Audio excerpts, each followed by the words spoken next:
Hi everyone, welcome to this channel, the Merchant Construct-preneurs and Tutors, your go-to channel to everything you need to know about construction, engineering, and field experience. So, my last content, I created the checklist for block wall supervision. Today, I'm looking at checklist for steel reinforcement inspection, especially for structural engineers. After designing, you go and check the site if what you have designed and what you have given to them in the drawings is exactly what they've implemented on site. If not, that disaster waiting to happen. Design doesn't feel on paper, it feels actually on site if whatever you have designed and modeled has not been implemented correctly. So let's look at some quick takes. Reinforcement mistakes are among the top causes of structural failure. Right? A perfectly designed building can fail if the reinforcement is poorly arranged, wrongly lapped, incorrectly spaced, or inadequately fixed. This is why a reinforcement checklist is mandatory on every construction site. You get the point now.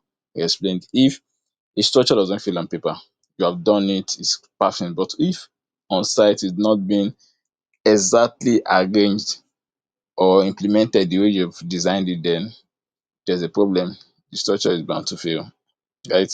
So we're looking at what are the things that we need to know about this checklist? What we want to do, the size of the reinforcement, this is the spacing of the reinforcement, the placement of even all the reinforcement, what bar is supposed to be at the top, what's supposed to be at the bottom, the size of the stirrups, and the rest, the concrete cover, all those things need to be checked. But now, let us even understand what is reinforcement. Reinforcement are steel bars or meshes placed inside concrete to improve its structural behavior. Concrete is strong in compression and weak in tension, while steel is strong in tension and weak in compression. So the combination of both of them now will now give you that strength. That's why it's reinforced concrete structure, right? But reinforcement are the steel bars. They are the steel that has complements the strength of the concrete. So I've said concrete is weak in tension but strong in compression, while steel is the reverse, is strong in tension and weak in compression, right? So it's just like you talking about bending. The steel reinforcement helps to prevent concrete from cracking, like immediate breaking, or concrete structures immediate breaking. So the steel reinforcement still holds back, exercises his what his name is ability to bend, that tension to bend before it now gives way if the load is too much.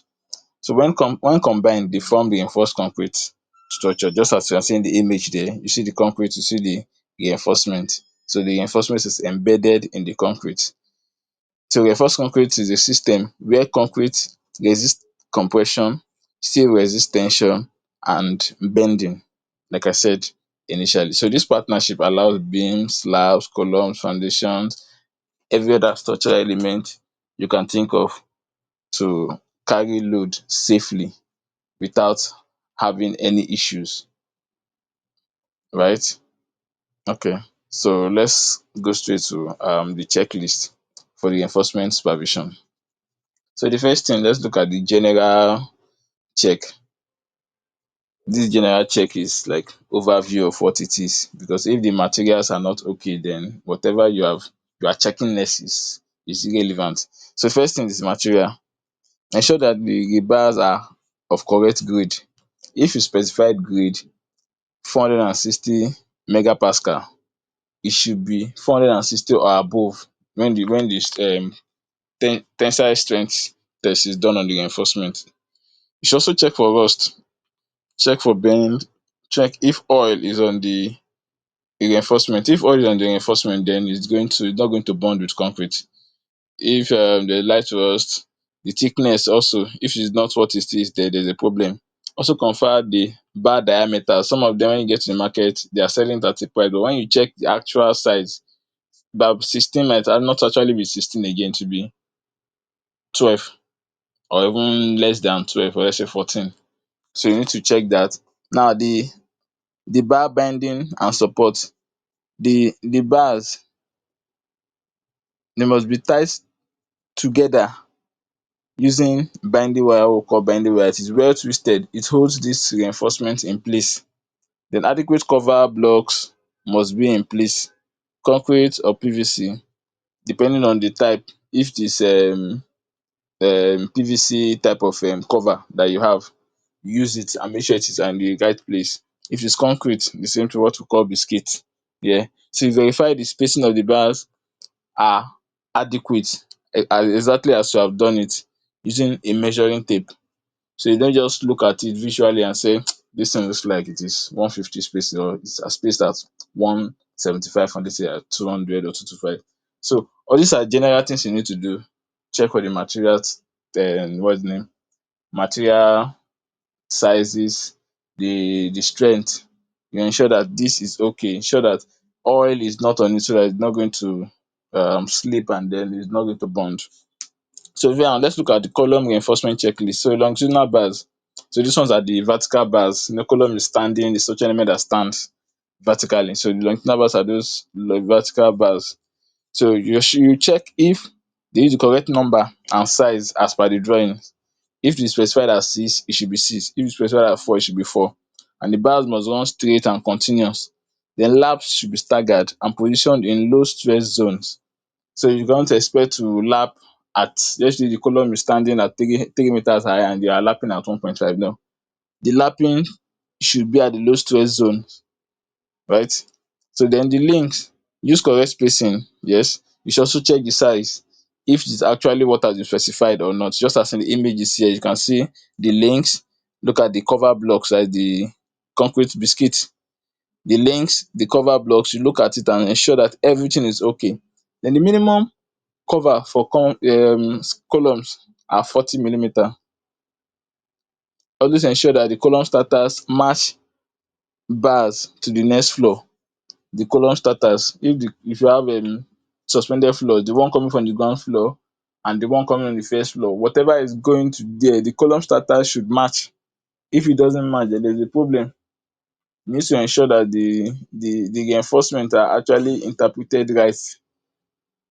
So these are the things we need to check out for column reinforcement. The other thing, the bar sizes. Yeah, I've mentioned bar sizes. I've mentioned both the longitudinal for the links and stirrups. The spacings too, you check if they are adequate. In the cover, you ensure that is also adequate. So for the beam reinforcement checklist, so beam is horizontal member.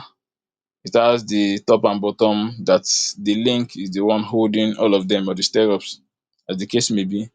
So the bottom and top bars, the bars must match the design number and diameter. Just as I said, if I specified 3 at the top, 2 at the bottom, it should be the same way it is. If it is 16 all through, the same way it should be. So the correctness of both tension and compression bar placement should ensure that it is correct. Next thing, the stirrups, so the diameter of the bars should be correct. Usually 8 to 10 millimeters. The spacing of the stirrup should also be monitored closely, right? So the spacing for the support area, for the mid span, there are some designs you will make. There are some portion where you need to have the links closely packed. Some just what's the name, have minimum spacing or maximum spacing of 300 mm.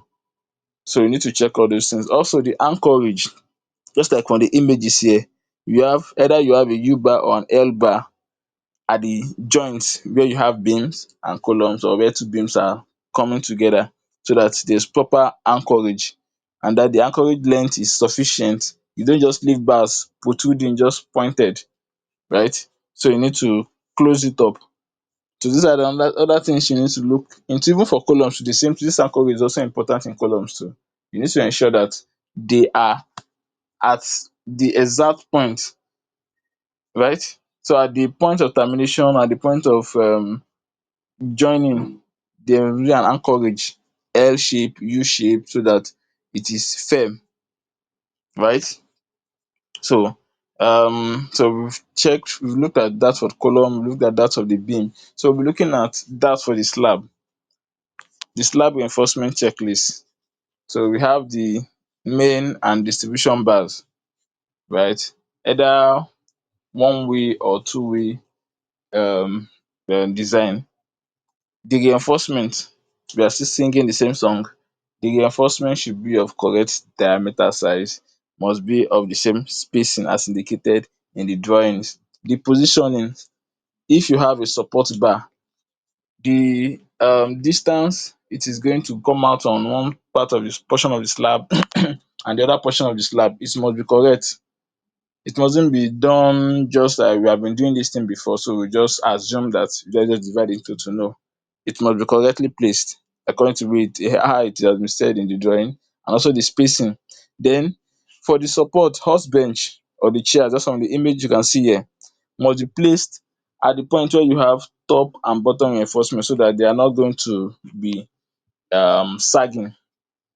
So it's going to separate it. So the top will behave as the top top bar, bottom will behave as the top bottom bar, right? So the lap length should also be checked. Even for the beams, for the column, the lap length should be sufficient, and usually 40 to 50 D. For myself, I use 50 D. 50 is in diameter of the bars used, right? Then for when you have openings, like for manholes and other openings, you have what we call anti-crack bars. These are diagonal bars just at the four corner of the opening that you have created. If the circular, you just have the anti-crack bars around the portion there, so that this takes care of cracking, just on the name, anti-crack. Takes care of cracking, so it will not be that at that point where you have the opening, it is now having a part of failure, right? So next thing is documentation.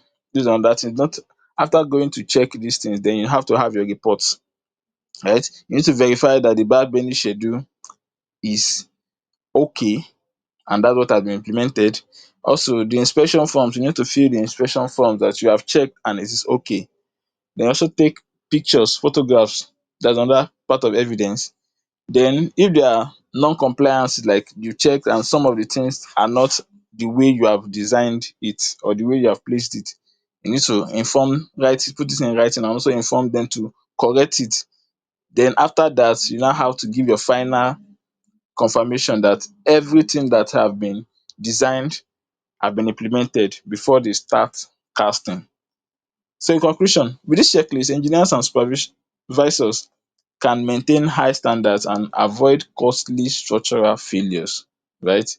So I need to know, what the biggest challenge you faced supervising the reinforcement placing on site? Drop a comment in the comment section. I'll be there to reply to your comments. Thank you very much.